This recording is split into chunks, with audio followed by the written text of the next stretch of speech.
Hello, welcome to Swasthverse. With layoffs and weak job market, people are more than stressed.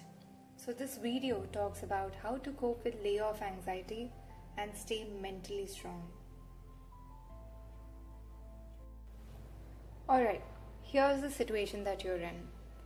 One or more of your colleagues have been laid off in the recent past, stating that their role is now redundant.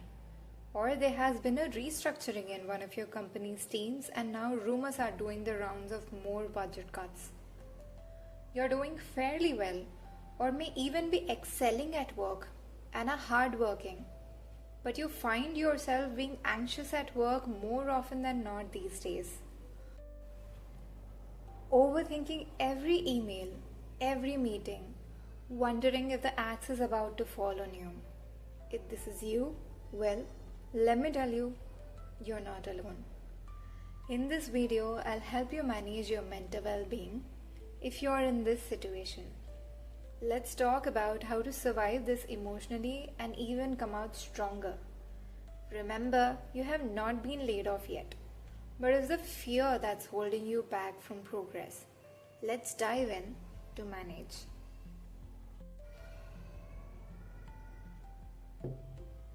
Look, the fear that you're facing is real, and it's not your fault. You are working at a company you've dreamt of joining for years. Good pay, solid benefits, the kind of people not approvingly at when you tell them what you do.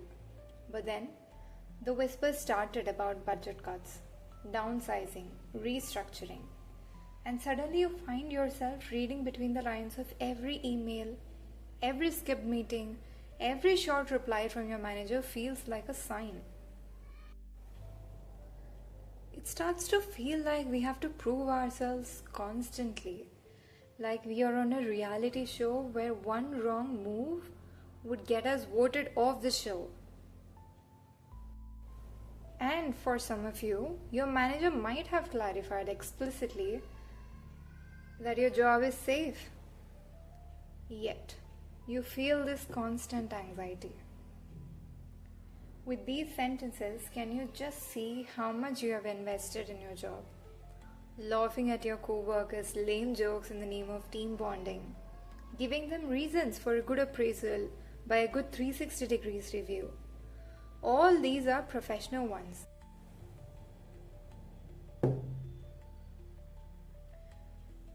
You've tailored your life around your job. Waking up early every day, dressing up for office, enduring traffic and pollution, moving out of your hometown and from your loved ones, living with strangers, traveling almost every week. For some, you've not joined gym or learned the piano or started that side hustle because you had a job which took almost all of your time. You missed a loved one's birthday, marriage or housewarming ceremony because you couldn't get leaves. You worked overnight sometimes to impress your boss and the list goes on. You have tailored your life around your job. You made it so important in your life, and of course, when you don't get the equivalent in return, you are heartbroken. If this is not normal, tell me what is. You're not working for feeling this way. You're not weak for needing rest. You're human.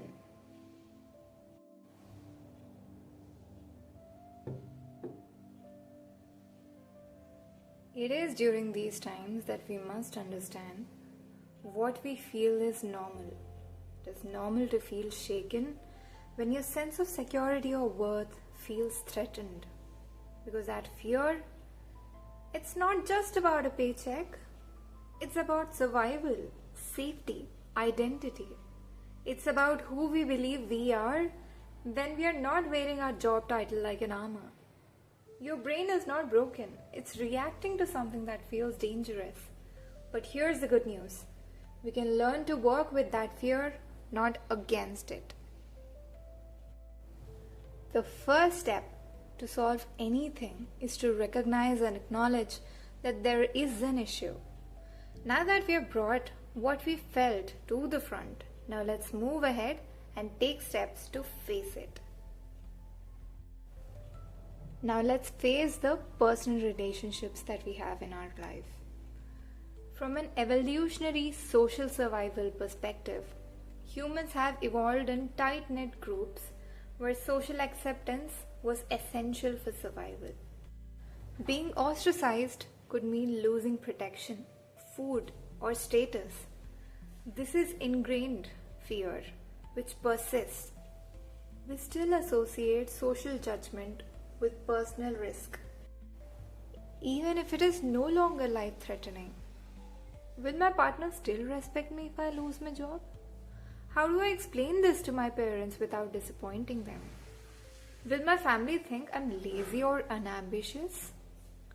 It's getting overwhelming these days and I feel suffocated. Sometimes I also feel as if my mind is going to burst. I feel hollow inside.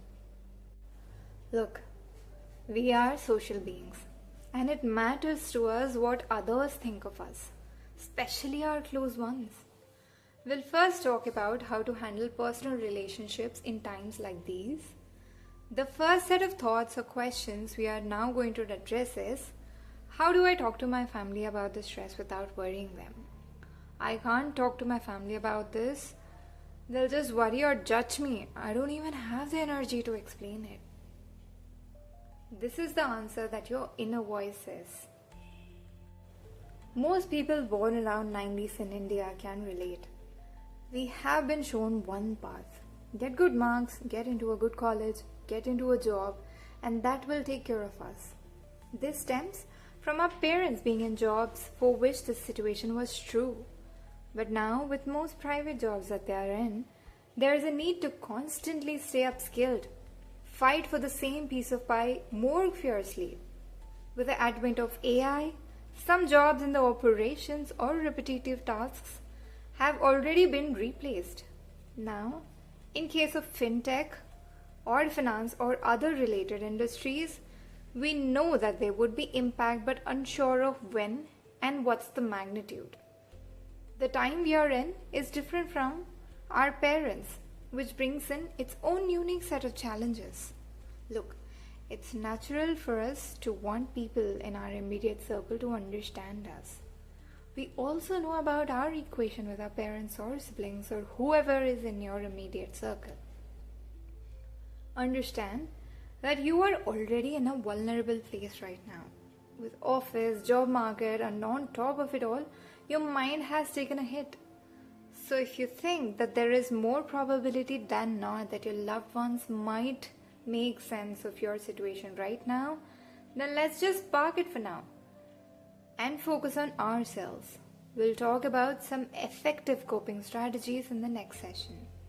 If you think there's a little bit of chance that people around you might understand what you're going through, then let's take that leap of faith. There's nothing better than having your loved ones by your side.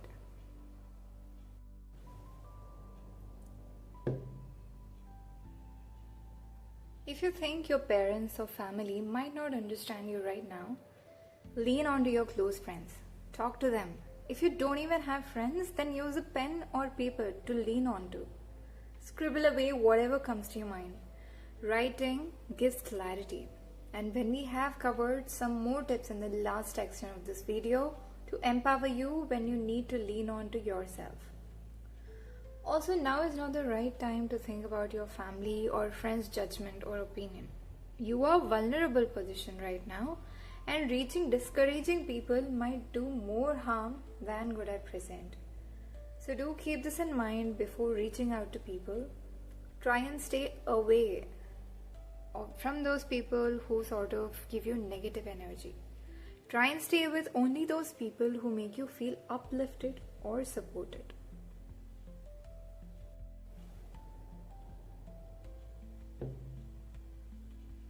When it comes to professional relationships, thoughts like, they'll probably think I wasn't good enough, that I got what was coming. They'll wonder why I didn't see it coming. Like I should have fixed it before it happened. They'll say I was too quiet, not proactive enough, not leadership material, not a team player. You keep replaying every conversation, every task you messed up. Your brain just won't stop looping. This is called rumination and usually happens when you have unmet emotional needs. You might need to dive deep in this case, but rumination is a habit as well, and we can try to follow a few steps to stop the spiral. When you replay conversations or situations in your head, the first step to get out of the same is to recognize that you are in a loop. Label your thoughts for clarity. Which are your thoughts and which are your imagination or emotions? You realize that most of them are imaginations or emotions. What if I never find another job and everything just falls apart? So this is one of the thoughts which might occur frequently. For this, use labeling. What are the facts of this? None. This sentence contains no verifiable or present tense facts. What are the emotions? Anxiety, fear. What are the feelings? Hopelessness, helplessness, uncertainty, and dread. After the above step, acknowledge the emotions or imaginations or facts. Don't hold on to it or try to push it away. Just let it pass. Reframe the thoughts in your head. Write them down. Writing helps your brain slow down and process the entire situation at hand with complete attention. Few examples of reframing are as follows. Example, thought. They'll probably think I wasn't good enough. Reframe it. Losing a job doesn't define my worth. People who know me understand that performance isn't always the only factor. Many capable people face layoffs due to reasons beyond their control. Now, second example would be, I deserve what is about to happen. Reframe this. That's a harsh judgment which I'm placing on myself. Everyone makes mistakes or faces setbacks. This doesn't mean I deserved it. It means I'm human. And third example would be, what if I never find another job and everything just falls apart? Reframe it in the following way. Right now, I still have my job. It's okay to feel uncertain, but that doesn't mean I'm about to lose everything. I've handled challenges before, and if anything changes, I'll figure it out one step at a time. I've done it before. I can do it again. And another example could be, they'll say I was too quiet, not proactive enough, not leadership material, not a team player. So the way to reframe this positively is, I may not be the loudest voice in the room, but I bring thoughtfulness, reliability, and depth to my work. Qualities that matter just as much. Leadership isn't one size fits all, and being a team player isn't about being the most vocal. It's about being dependable, respectful, and contributing meaningfully. I've shown up with integrity, and that counts. If this environment didn't recognize it, that doesn't mean I lack value. It might mean I'm better suited for a place that does. See?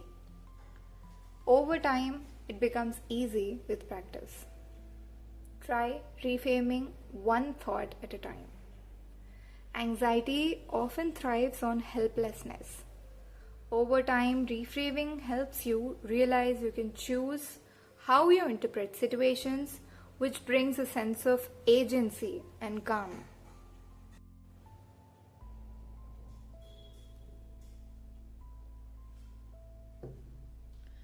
Initially, of course, when you're deep in the negative circle, this seems almost impossible. So, along with positive thought reframing, what you can try is to limit rumination time. Set a timer for 10 minutes to worry. Yeah, you heard it right. Set aside a time for worry. When it's up, shift to action or rest. Watch a YouTube video, listen to a podcast, take a short walk of about 5 minutes if you cannot go out. Do something which is different from rumination. When you get thoughts later, don't shoo them away, but acknowledge how you are feeling. Just recognize it, give it all the attention that it needs, and gently shift your attention to something engaging. You may also read a book, or you may cook, or you can just talk to with your kids, or you can just talk to your family, your friends. Something engaging. Realize that there is only one thing constant, which is change. When good times don't last forever, how can bad times last forever? Life is a mix of both of them. So the good news is that you do you and let the life just flow. People will talk about you for a day or a week or a month, and then they move on. If they don't, then there is something wrong with them. Situations will change, you merely have to persevere. We've already talked about how to handle people situations. Now let's focus on the most important person here, on ourselves. And let's try to tackle some common negative thoughts or questions around the same. What should I do when the fear of job loss is affecting my sleep? To prevent this frustrating trip, personally, the following has helped me. Have chamomile tea. This really helps in calming down yourself.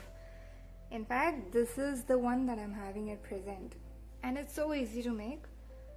And I'll probably share the recipe sometime later, or you can find it anywhere on YouTube. It's easily available.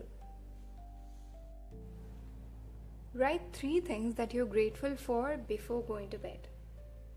Walk during the day or whenever your feelings get overwhelming. Do not expose yourself to digital channels before you go to bed. Dim the lights of your room in the last 1 hour. Lower your room's temperature. Sometime in the evening, at least 2 to 3 hours before your bedtime, write down all that you're feeling as an emotional dump so that you don't take these thoughts to your bed.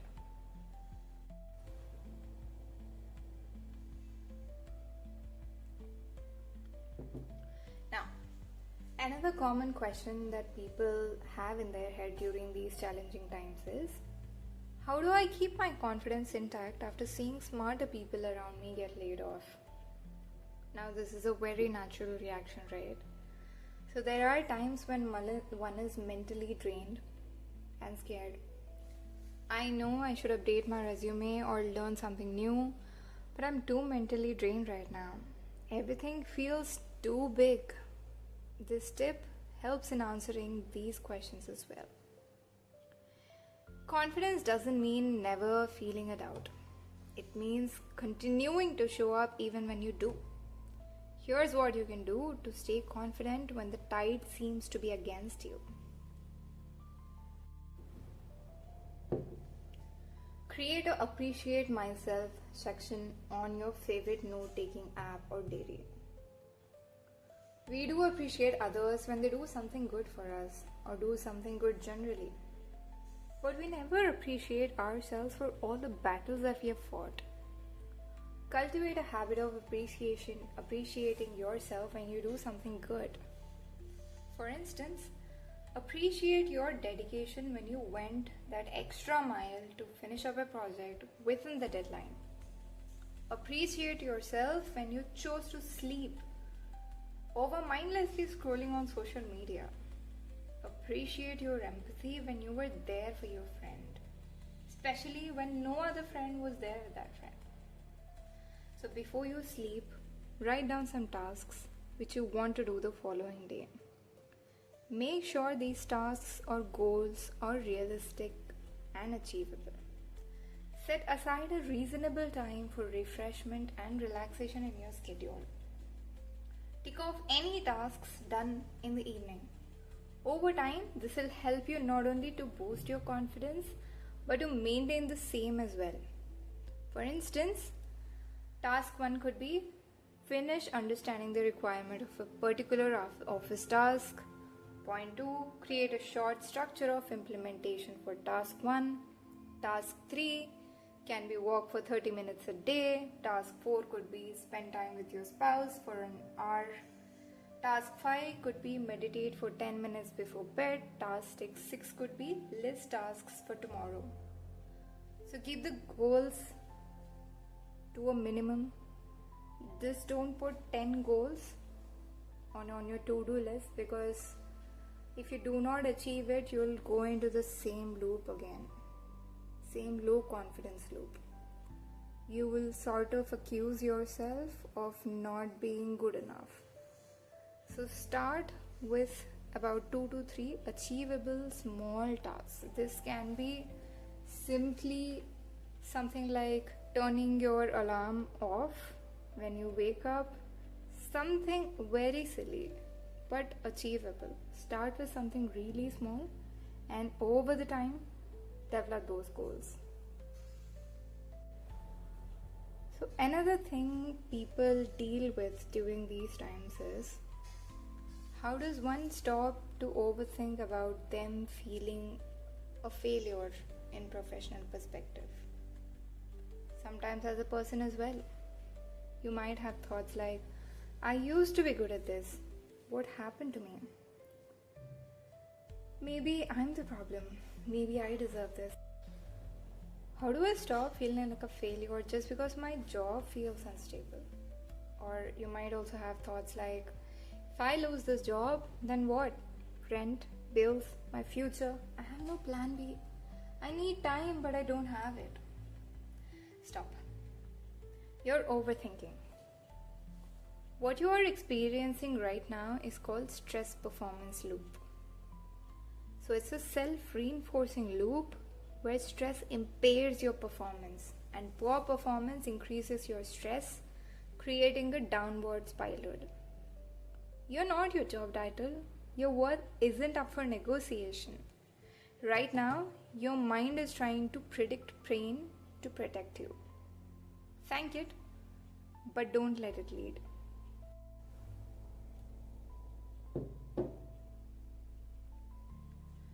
Name the fear. Say it out loud or write it. I'm afraid I'll lose my job and won't recover. While doing this, if you feel like crying, cry your heart out. You'll feel as if you vented out all of your problems. Trust me, you'll feel better after you do it. Cry as often as you want to. It's good for you at this stage. Naming diffuses its power. When you know what you're feeling and why, your choices tend to be more thoughtful and less reactive.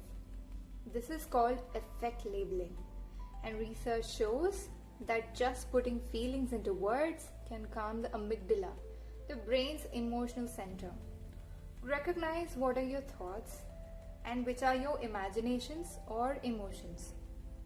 You realize that most of them are imaginations or emotions. After you observe this, go the Geet way of Jab We Met. Vent out and flush it out. It helps you clear your mind. Ground yourself daily for 2 minutes. Stand barefoot. Breathe deeply and say, I've faced hard things before and I can do it again. Take one step forward. Update your resume. Learn one skill or message one connection. Act. Do not freeze.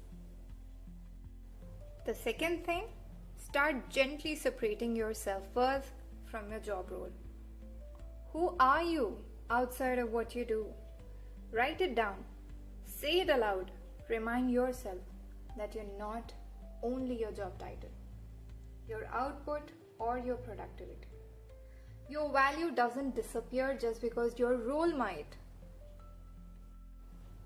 For example, say I'm a creative thinker. Whether it's problem solving, writing, or dreaming up new possibilities, I bring imagination to everything I do. Second example could be, I'm a caring friend or a family member. I show up for the people I love and they know they can count on me.